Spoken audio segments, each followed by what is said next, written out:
So I want you to forget about what you may think about sneakers. I'm telling you, 2025 is already rewriting the rules, and it is already happening and taking effect. Segment number one, this is going to be, and I'm going to give y'all a couple of segments, and I do want to say that after segment number one, it's going to be something you probably won't be able to guess. So segment number one is probably going to be one you already know about. As we get farther and farther into this list, you're probably not going to know. So segment number one is going to be about like that Tech-Luxe and how it is the new norm, you guys. I gotta say, if you guys haven't noticed, when you walk outside, check TikTok, Instagram, all these platforms, and I gotta say, you're gonna find something that involves that Tech-Luxe type of style. But with that being said, you guys, in 2025, sneakers aren't just sneakers, they're wearable tech disguised as fashion. So with that being said, mesh is smarter, midsoles are obviously lighter, and lacing systems are evolving. Now, I can't say that for the Adidas Adios Pro 4, and if y'all know what I'm talking about, y'all know.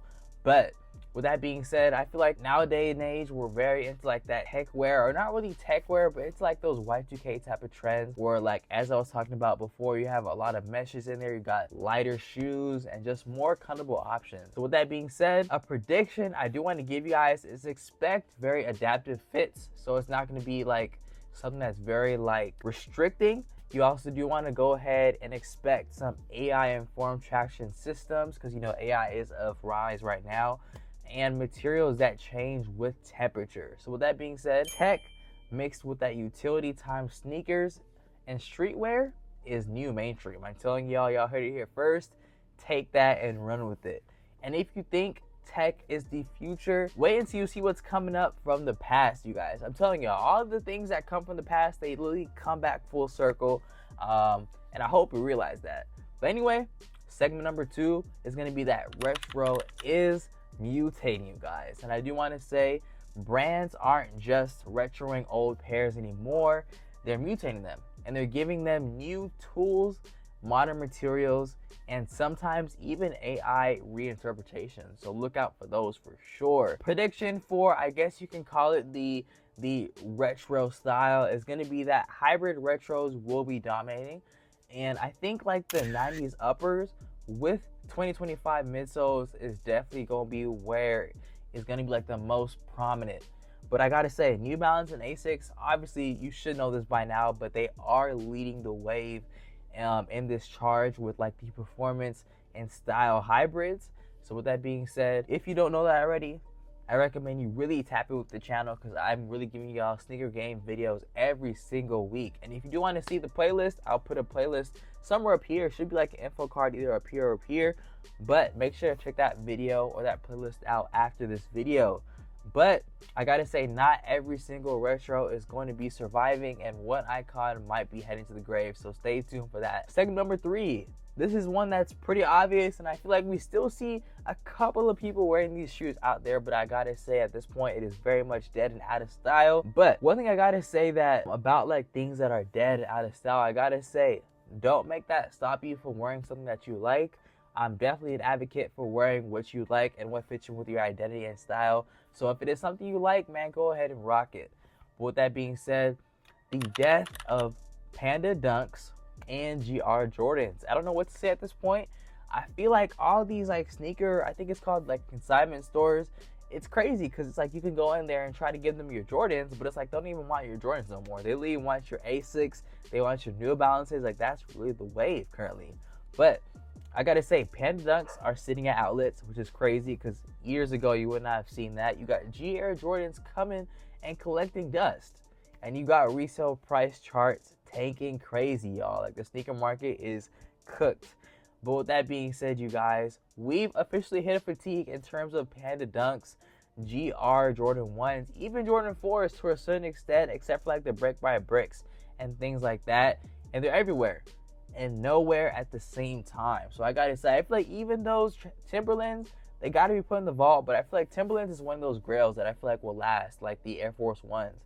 But with that being said, pre-prediction, overexposed models will fade, clearing space for sleeper hits from brands like Saucony, Hoka, and even Converse. And also collectors are shifting focus to storytelling and scarcity, which I feel like is an amazing aspect that should have been tapped into a while back. I feel like I was really able to resonate with that brick by brick 4 pair by Nigel Sylvester, and the thing that made me really resonate with it and like it a lot more is because of the relatability. And the way we related is the fact that I forgot how the story exactly went, but I feel like because he named it brick by brick, but every time you have a failure or something like that, you kind of build another brick and you keep building those bricks until a win. If I have it right, it's been a kind of minute. But anyway, I kind of related to that because, you know, I would always stack my L's and always go ahead and keep going until that one W finally hits the fan. But with that being said, you guys, and speaking of scarcity, there is a new kind of collab that are rising, and it's not how you think. So stay tapped in to see. Now, we're going to go ahead and talk about these collabs in segment number 4. And in segment number 4, we're going to talk about how collabs are getting smarter and not louder. And so the collab game is evolving. Loud does not last in this day and age. I feel like you said that in 2016, someone will slap you upside the face. But yeah, this is not 2016 no more. We're in 2025. And these smart designs are definitely lasting. So I gotta say, that's why most hype pairs in 2025 are the most understated ones. Now I gotta say, pre-prediction, expect less celebrity-driven drops and more collabs with designers, niche labels, and international brands. Another one I want to throw in there is those influencers. I feel like influencers are definitely going to take away this space, or take away like some cap space. With that being said, brands like Asics and even Reebok, they are going to be re-entering the high fashion lane through thoughtful collabs. With that being said, there is one collab that might actually have finally gone too far, and it might have just ended the whole wave. So this one, I gotta say, is probably one you're kind of having in your head right now. And matter of fact, I want you to go ahead and comment down below, what collab do you think finally has gone too far? And I'm gonna give you a hint. The last name starts with Scott. But with that being said, you guys, segment number 5 is gonna be the fall of hype collabs. And I gotta say, and what I do want to say about this is that I want you to remember when like a Travis Scott Jordan was a guaranteed at least a rack or $1,000 for resale. But I gotta say, that's over, and even diehards are passing on the latest colorways, and it's like the formula got stale. I don't know what it is about like using a celebrity or something of someone of influence, or I don't know if it's that. I really don't know what it is about it, but I feel like that strategy and formula is definitely not it no more.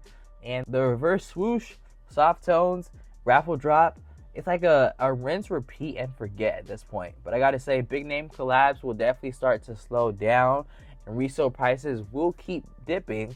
And I gotta say, collectors are craving innovation and not repetition. And I want you guys to be on the lookout. I really think that these influencers and all these creators, they're definitely gonna get a lot more respect in terms of collabs, because I feel like they really have a lot of influence in this time of streaming, YouTube videos, and things like that. So I definitely recommend you stay on the lookout for that.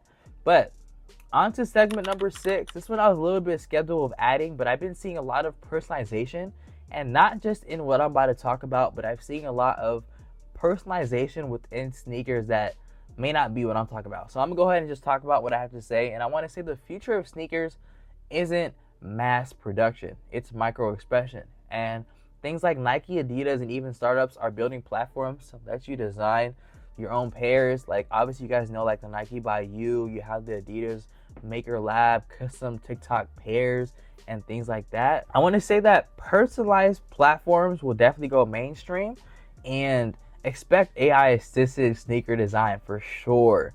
Because I gotta say, AI is going to be incorporated in a lot of things, so I definitely recommend you get used to it now. And I want to say, community-led creativity will outperform algorithm-fed hype for sure. Let's go ahead and see about the brands to watch in 2025. I feel like if you stick around to the video, man, salute to you. And I recommend hit that like button right now, because how you gonna watch the video this far and not leave a like? But with that being said, the quiet winner of 2025 gotta be, drumroll please, Asics, y'all. This is indeed Asics, and they've emerged performance with also that fashion. And they've got designers like Kiko, and they've got comfort, they've got credibility, and collabs with taste. They got a little flavor. And I gotta say, they went from like your traditional like dad's running shoe to the shoe on runways, and even in resale groups. You got them on famous influencers and things like that. And it's crazy. I feel like if you would have told somebody that back in 2016, I feel like they would look at you crazy. But a little prediction, Asics, Solomon, and even Hoka will dominate fashion, sports, crossovers, and I want you to expect performance-driven, understated silhouettes to go ahead and outperform hype-heavy Jordans. And as one brand rises, another might fall. In my next video, I might go ahead and give you guys a full breakdown of which sneaker giants are quietly losing the ground. And if you don't want to miss that, make sure you hit that subscribe notification bell and let me know in the comment section if you guys want that video. Now it is your turn, you guys. Let me know, what is your 2025 sneaker prediction? Are you riding the tech wave, bringing back retros, or customize your own pair? Let me know all that information down below in the comment section. And I want you to smash that like button if you learned something new. Subscribe if you're into that real sneaker talk and not just all about the hype. And hit that bell so you never miss the trends before they hit the streets. And last but not least, if you want more sneaker game videos just like this, make sure to click my playlist right here. And I promise you won't be disappointed. I'll see you in that one.